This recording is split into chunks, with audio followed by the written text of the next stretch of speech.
I was never a member of any political group. I had nothing to do with politics. I never voted, like some of you.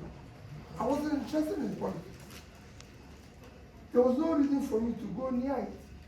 I was a very successful young businessman, doing extremely well, by all standards of doing well. I was doing very, very well. Just to give you an example, I was a director in about 8 quoted companies. By my own investment, I was chairing a bank, I was the highest shareholder in the bank, I was the only director in 3 banks in Nigeria. I was doing well. I had an office in the UK, I had an office in Nigeria. Flying about all over the place. I was telling somebody yesterday that I'm going for life, VA, nothing to do with politics. Somebody called Professor B.C. Musu, contested an election in 1999 to be governor. He lost the primary because they tricked him out. So he was appointed at the federal government to go and work with federal government. By the year December of 2000, they found out that the person they made governor was not doing well in Anambra State. And they went back to Professor B.C. Musu and said, get prepared to be governor 2003. Professor B.C. Musu said to them, I'm not going to be. You must have seen me. If you watch my tape, you must have seen me say this several times. He said it's not going to be. And he's going to be 60 years old by 2003. The Anambra State is a very difficult state to govern. It requires a young man between 40 and 45 who is successful, doing very well, that can face the state and deal with it. And the group of, this was December 2000. People said, give us 3 names. I didn't know this. This is the story that told us. Give us 3 names. And I promised they would give them 3 names by April. So they left. In January, Professor B.C. Musu invited me for dinner. I was the director in banks. Here is Minister of Health inviting me for dinner in Abuja. What do you think is going on my head? Thank God, we are going to get the ministry's account. He didn't invite me for politics, so he said I should come for dinner. So I went with the bank MD. I didn't go, I told him, can I come with someone? I said, so I went with bank MD. And we got there, had good meal. Everything went well, you know, and he gave us the ministry about 2 or 3 accounts. Very lovely night, wonderful night. And then he excused the MD and said he wants to discuss something with me. He didn't tell me about politics. He said, let us discuss about Anambra State. He was interviewing me for a job. I didn't know. I was telling him a story of how it would be to serve a state, to do this, to do that, to do that, to do that. And when I finished, we even selected some people that is very good. And I said, I'll support them. So I finished and I left. He never said to me, I want you to be involved. In April 2001, the people went back to him. We want the 3 names. And he said to them, I'm going to give you the 3 names now. 1, Peter B. 2, Peter B. 3, Peter B. And he said, the man called me and said, I'm going to give them a ticket to come and visit you. And they came. They came to my office in Lagos. When they came, they told me this story. Now, they want me to go and get involved in politics. When they finished, I said, I'm kneeling down and begging you, please, don't come to my office. I will never do it. Mother. I don't want to be every politics. He has read Benga has read my CV. It was me who used my money. No company, nobody ever paid for me to go to all these schools. Whether it's Cambridge here, Oxford, Kellogg, and nobody paid for me. It's me who decided, like Benga said, out of curiosity, let me know what the existing they teach in this place that can change me. So it's me that uses my money. That year I was going for a program in Kellogg Graduate School. And in Kellogg, I was to spend 3 months on the advanced management course. That was the last year of the dean of the school, the longest dean of Kellogg Graduate School, Donald Jacob, started in 1957. His last year, he started in 57, became a professor of economics in 57. His last year was 2001. And he took us on a course called the World Economy. And he went on and on. After 3 months, a day before the last day, being a professor from 57 to 2001.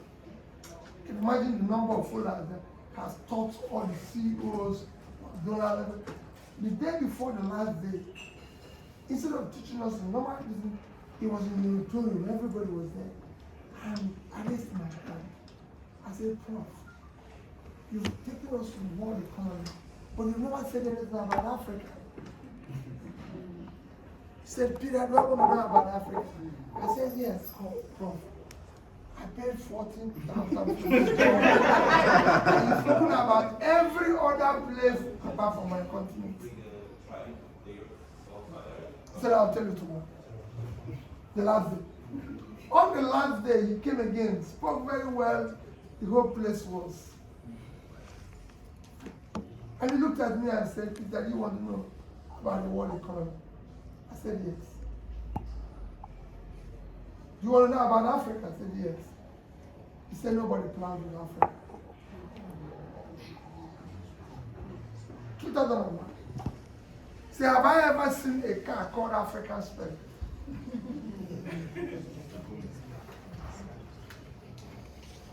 Innocent. No. 2001. He said, there's no car called African Spec.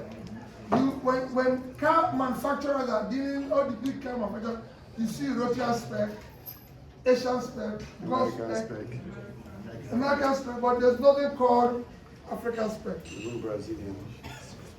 That means nobody plans with Africa. And went on and asked me a question. Do you have in your country 5 years,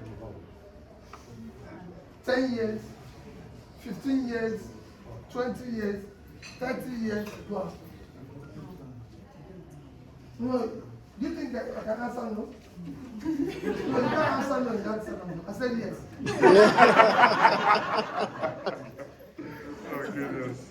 I don't have it, I don't know it, but I can't answer no. I said yes. He said he would like to have it. But he asked me to join him for lunch. And I joined Professor Donald Jacob for lunch. And after lunch, if you know Kellogg very well, it's on the bank of Lake Michigan. The school is there, the lake is behind. So you usually walk around the beach on the lake.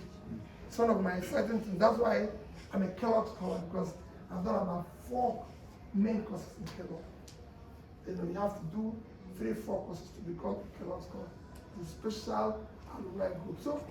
So he said to me, let's take a walk to the bank of Lake Michigan. As we were taking a walk, he asked me, do you have any of your country's currency? The biggest denomination then is 100 naira. That was the biggest denomination in 2001. There's no 500, there's no 1,000. So I brought 100 naira out. Donald Jacob brought out $100.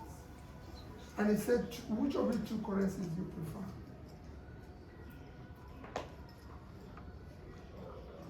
Exchange rate was 100 naira to $1. So what do you think I'll say? $1. And I told him I prefer the dollar. And he asked me why, and I said because of the rate of exchange. And so he said I should keep his dollar. You keep my naira. We took another walk, like a pole, and he stopped again and asked me, Peter, can I bring out the money? Tell me, why did you prefer this currency to this one? And I told him the same story again. Because of the rate of exchange. And he said, let's sit down on the bench. And we sat down. And he said to me, the only reason why you prefer another country's currency to your currency is because you don't have faith in your country. I've taught economy for 50-something years. Economy is driven by faith, and what drives faith is hope. The government uses. You don't have faith because there's no hope. It's not the rate. Chinese people keep their money in Chinese yuan. Singaporean dollar. Malaysians, their ringgit. There was no euro there. Germans keep it in bahts. British in pounds. America in dollar. Italians in lira. When every country said, because you don't have faith in your country, you want to keep your money in man's currency. And that's what is driving his economy strong and working in your place. We've been with you here for 3 months. Can I ask you for a favor? Because the course is more interactive. If you know how to do most of the senior major courses in business school, high-end courses, is more of interactive. He said, can I ask you for a favor? He first asked me, do you have this amount of money? Are you worth $1 million? 2,000. And I said, yes. Are you worth this amount? I said, yes. Are you worth this amount? He got to say, Peter, you need enough money that you can afford to buy food and eat well. And live the rest of your life, even if you don't make any money. You might not be flying private jets and everybody can live the rest of your life. Can I ask you for a favor? And I said, go back to your country and participate in building public wealth. Public wealth enriches everybody. Individual wealth impoverishes everybody. The problem in your country is that people are pursuing individual wealth and everybody is poor. But if you pursue public wealth, everybody will be rich. We should, if you can do it, you will find the fulfillment. That was last. I saw Donald Jacob until I saw him just after being governor before he died. Because I had to go back and tell him I'm pursuing public wealth. Well, when I go back, series of things happened. I went to where I live, so many things happened. But what was most instructive then? Schools, if you know Anambra State, somebody who was the senior prefect, I'm sure. Even in Anambra State, in 2001 and about 2002, schools were shut down in Anambra State, and nobody went to school for 1 day. Thank you. And I said to myself, with that background of what was happening, we are going to do a major investment where there's about 6 of us. This is the investment everybody knows, even during Nigeria, about this investment. Where we're going to put in about $5 million. And I go home and I said to my wife, I'm not going to invest in that. I'm going back to my village where I'm living.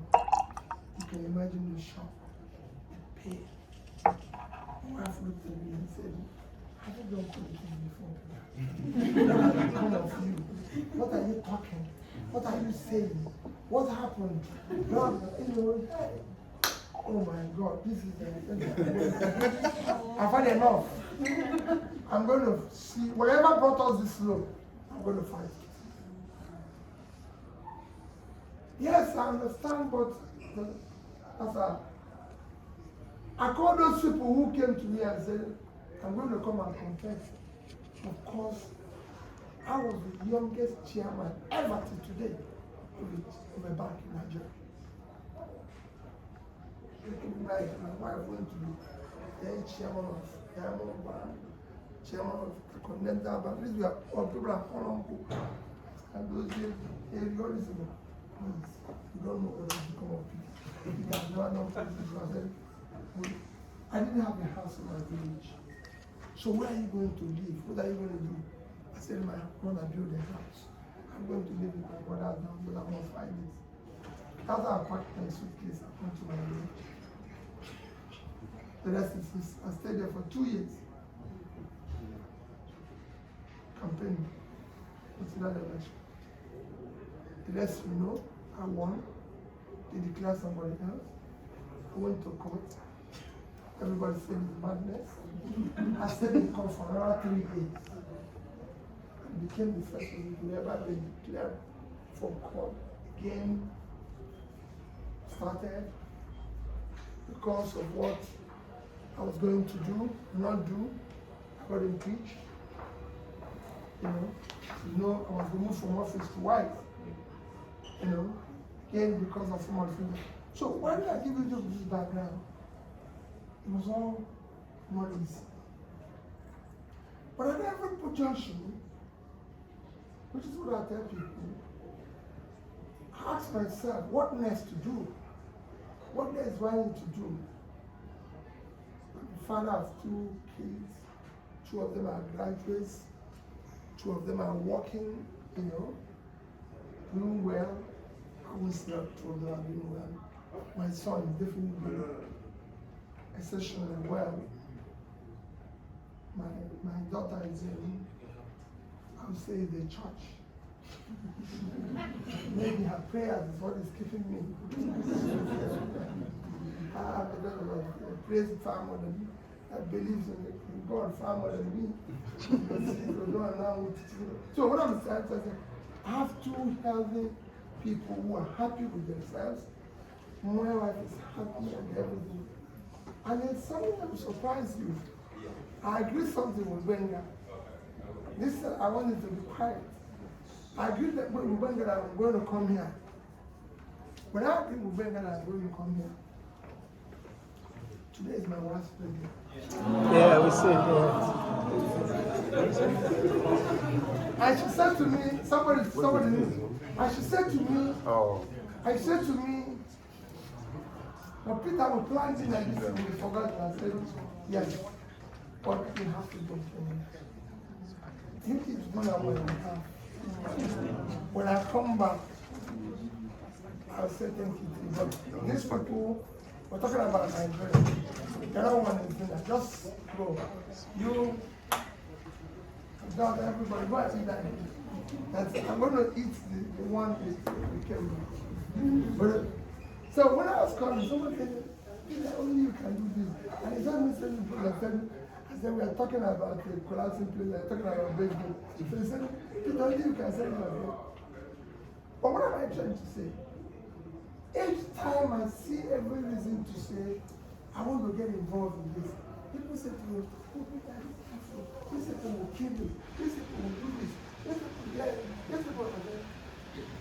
What else is there to do for? Tell me. What else? If you cannot go around every single day, you feel a sense of pain. What is happening here? Why should we be like this? You look at the enormity of the resources, human resources, that can change the world. Looking at you, looking at the enormity of the space that can feed the world. you ask yourself, why can't we change here?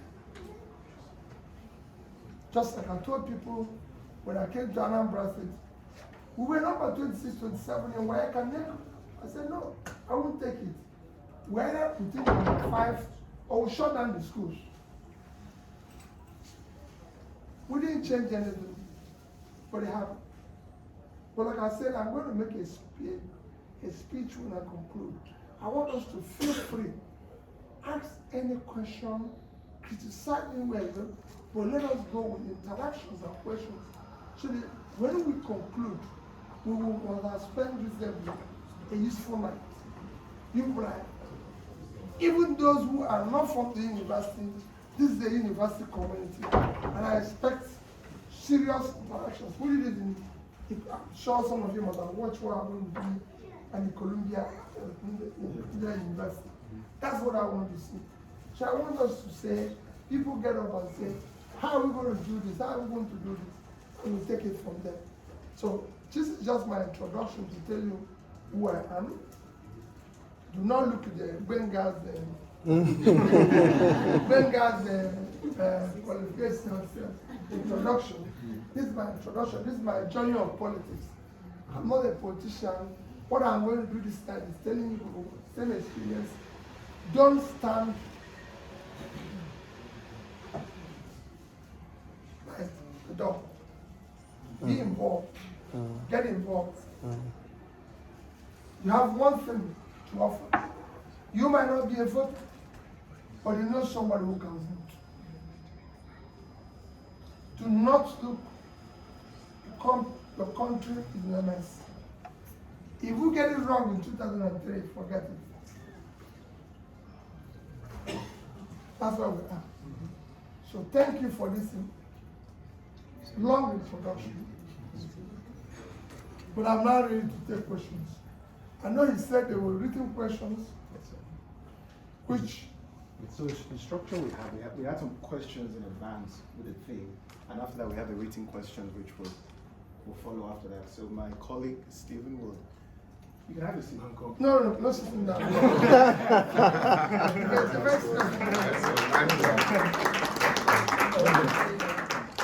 Sorry, we still have a couple of 2 questions from those watching online. Online, fantastic. Yes.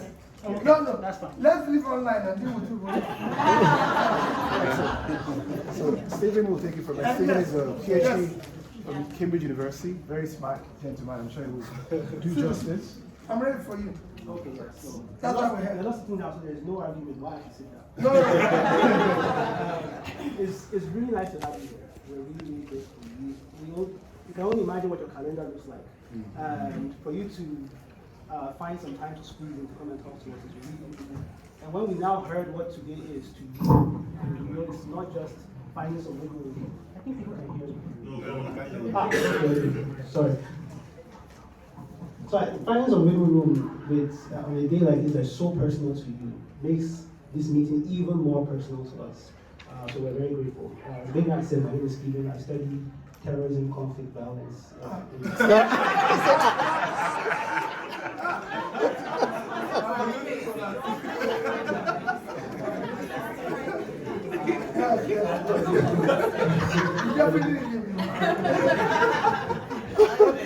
I'm part of the land community. So we have 3 questions on the theme.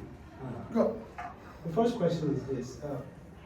We don't want to go down the sad lane of all the numbers, all the technical numbers, because the numbers just makes everybody sad. We know the debt gap that we have in our country right now. We are borrowing profusely, and we are still borrowing as the debt is rising. The question is this: how do you intend to engage this problem? What do you think can be done? What is the economic remediation strategy to this kind of situation? And what is the political angle? Because basic developments, economic theory states that when you have things like this, the angle most of the time is to go from the angle of a political angle and an economic angle. But if there's a strategy, how do you think this can be engaged? Borrowing. Borrowing. Yeah. How to engage borrowing? How do we make the bleeding stop? How do we close the gap? because we've already bought, the deal is done. We already have, we're in negative debt right now. Our foreign reserves are gone. How do we manage what is happening? And how do we bring it back? And the second one. Oh, you want me to pile on? Yeah. Oh, okay. The second question leads up from the first one. When we finally have a strategy, if there's a strategy, and we want to implement this strategy, development theory also states that there will be resistance. How do we manage the resistance from sectors, people, forces, agencies that don't want it to stop? How do we deal with that kind of resistance? Because we're having a very complex orchestrated system of development progression, and it's there, and there are people and there are forces that are actually managing this trajectory, the negative trajectory. If we're going to have a strategy to fix it, there will obviously be resistance. How do we handle this resistance? Number three, when we finally handle the resistance and we finally get it working, how do we make sure that this is actually sustainable? How do we sustain it across regimes? How do we make it in such a way that it's not a pendulum? Okay. That when somebody gets there, it's fixed and he leaves, and then we go back and we keep pressing Ctrl Z and Ctrl Y. How do we make it work? Those are the three questions. Number one, there's nothing wrong with borrowing. Every nation of the world borrows money. Everybody. We are here in the UK. I don't know the exact figure because I shouldn't put figure. But I can tell you, their debt to GDP will not be less than 70% of the GDP. And so is it everywhere in the West. Like I told the people in America, their debt to GDP in America is over 80%. 81. Almost. So, America is the biggest economy, a 23 trillion, 24 trillion economy. Debt to GDP is 80%. The second biggest economy is China, about 60% debt to GDP. So everybody's going. The third biggest country is Japan, 230% to GDP. 230% to GDP. I can go on and on. Even Norway, that have the highest amount of sovereign wealth fund, their debt to GDP is about 50%. Everybody's borrowing. So there's nothing wrong in borrowing. What is wrong is what you use the money you borrowed for. That's the problem.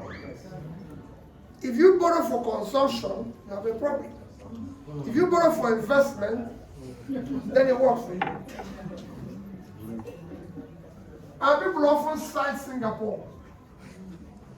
Singapore debt to GDP is about 120, 130%.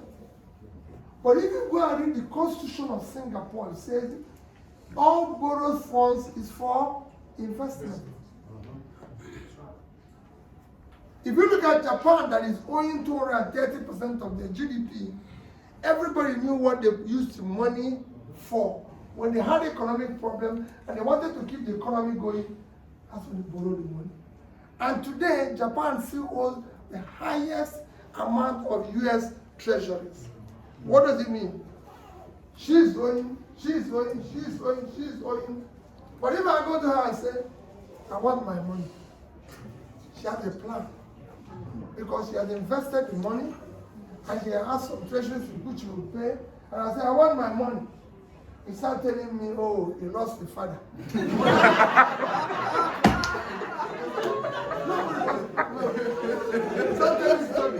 Oh, my uncle jumped into well. That's not the story you want to hear. When they give the money, snake came into the house and swallowed the money. That's not the story. Tell mine. That is the challenge we face.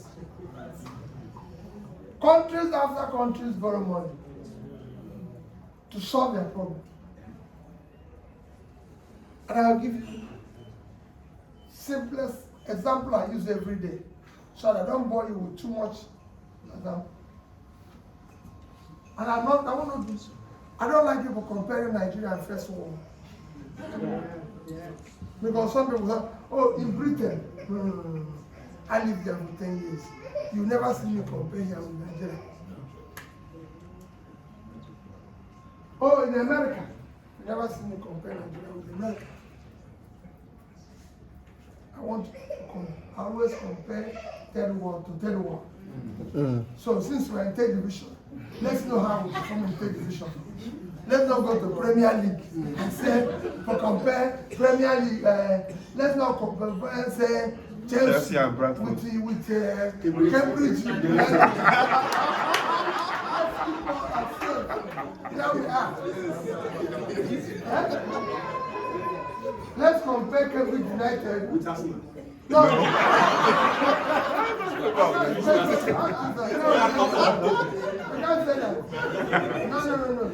You compare Cambridge United with Peterborough United. So,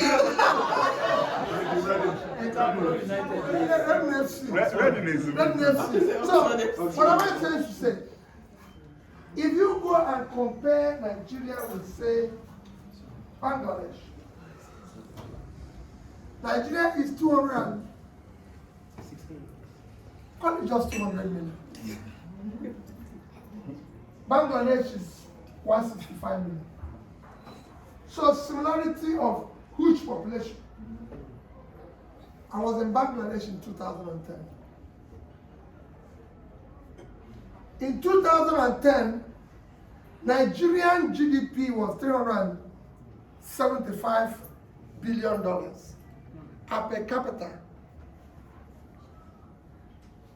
was 2,250. Our debt was 10% to our GDP. About that. Not exactly, about 30 billion or something billion. That was our debt, 2010. So we were better. Bangladesh GDP as at that time was about 115 billion. Their per capita precisely is $747. Their debt was 45 billion, so they were owing 30-something% of their debt to GDP. We and Bangladesh were in the same ratio in HDI in 2000, similarity in 2010. Today, Bangladesh, Nigerian GDP is about 400 billion. Our per capita is 1,980 2,000. So you've lost about 12% of your per capita, which is the real measure of wealth. And your debt have increased from about 35 billion to over $100 billion without impacting on anything.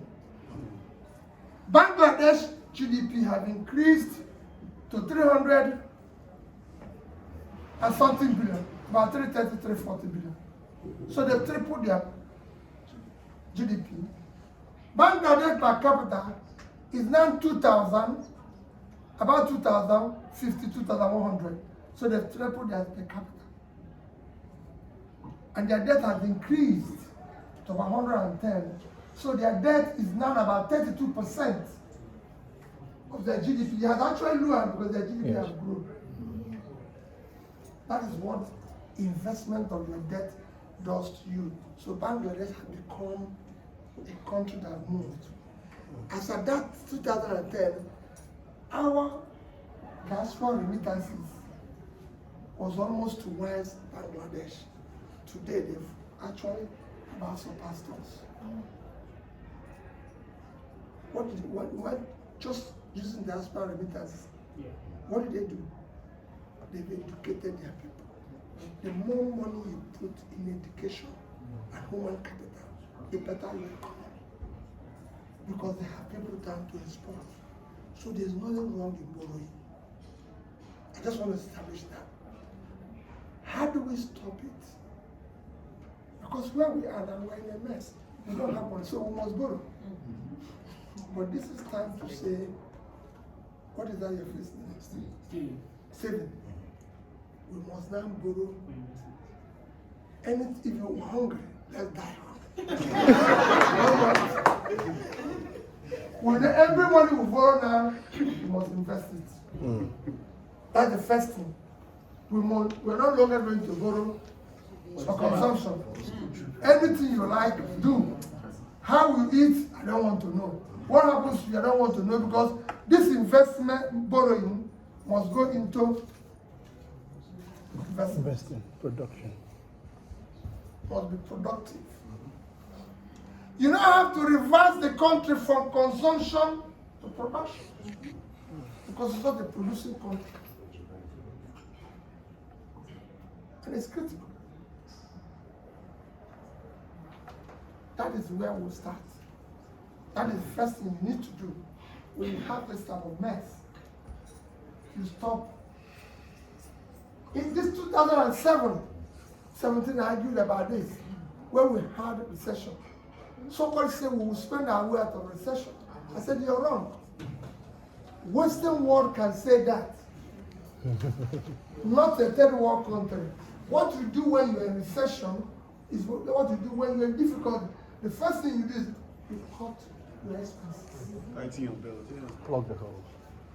You cannot continue to live the same style. You got to go home and tell your children and wife, no longer are we going to eat out. Sorry. When I'm going to tell madam, if I remove, you see how things are bad, you didn't have to even fall. So you now have to go home and tell madam, you must cook. Things have changed. No more eating in restaurants. We can no longer do this. It happened to me as a governor. When I became governor, the office of the governor was spending about 30-something% of our budget. And I said to them, no, it has to stop. Because we're not giving education, which was my priority, the money required. And I said, we have to change it. The office of the governor, by the time we did our planning, supported it with our budgeting and everything, the office of the governor could only refer less than 5% of the vote from 30-something. And everybody was shouting and saying, Governor, you can't cope. Governor, you cannot do this. Governor, I said, no, I can cope. Just watch what I'm going to do. We're going to shut everything down. And we started shutting everything down. Everything. The whole place was. That was even the reason why I was impeached, which I answered. Everybody was like, you can't, this cannot happen. This cannot, no, it's not possible. Why must this happen? Why must that happen? But today, I can tell you, I say this everywhere I've spoken. My head of service was one of the best human beings you can have. A wonderful lady, wonderful woman, and a senior sister, somebody who took me like her own. She would always run into my office and say, my young brother, please, people are not happy. Nobody's happy with you. Please, just, oh, this, I didn't know what to do. You won't understand. You won't understand. And I'll say, Sister Ambrose, don't worry. Don't worry about me. He said, no, but I don't like the fact that I go out of here. Everybody's calling me about me. Everybody has said, don't worry. I'll put my phone so I can show you something which you read out. My head of service will eventually publish a book. You know, she will eventually publish a book. She wrote something, I said to her, you won't publish it in the newspaper. Though that when I went to New York, her sister told me that they shared the publication with her. But they said that I said they shouldn't put it in the newspaper. I said yes, because I didn't like Whereas I'll show you. Where is this? Where is it? So, what am I trying to say? I just show you.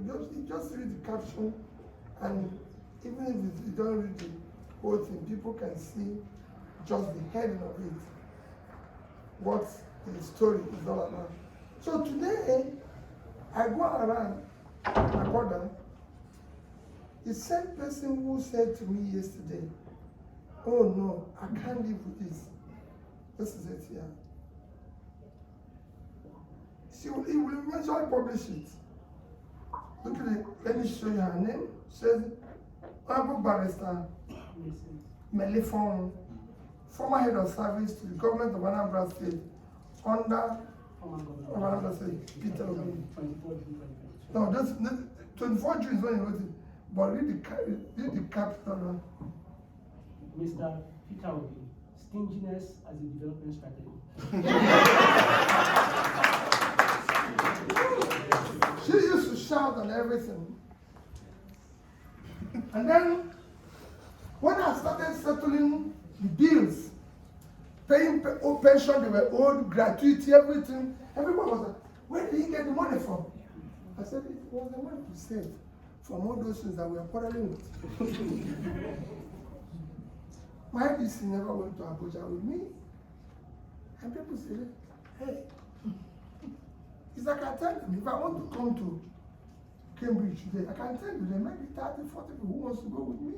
Yes. What are they going to do in Cambridge? It's only me who want to see. True. Very true. Very true. So I'm invited for meeting in Abuja. 30 people wants to go with me. Nobody invited them for the meeting. Nobody invited them for the meeting. They have no reason to be in Abuja. They followed me, use public money, pay for them to do, they construct nuisance to the traveling public.